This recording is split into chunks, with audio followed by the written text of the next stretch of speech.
kaj bi mlademu recimo sporočili v kontekstu tega, kar smo se pogovarjali? Da naj se zavedajo, da je prvič Slovenija naša, od vseh nas, naša domovina, naša država, da moramo z njo delati lepo, kot dobri gospodarji. Da ni treba veliko, da se bojo tiste stvari, ki nas motijo, spremenile na boljše. Kaj pa treba narediti? Samo toliko, da pogledaš, zakaj si sam pristojen.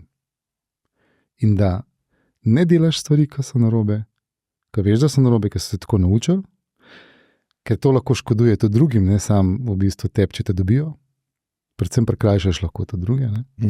In da nisi toleranten do tega, ko vidiš, ko se te stvari dogajajo. Enostavno ne toleriraš, zahtevaš odgovornost. In ko si pa na funkciji, oziroma ko pa imaš neko tako službo, pa da ravnaš zgledno, da daješ dober zgled.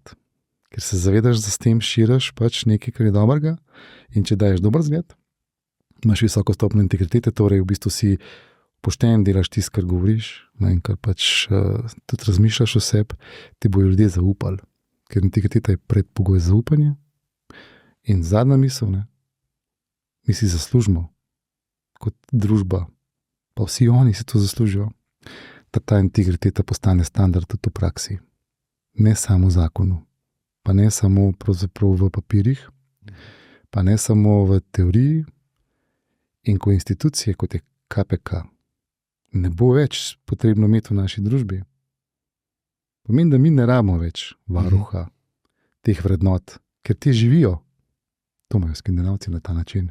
In tiste hude anomalije obdela sodišče.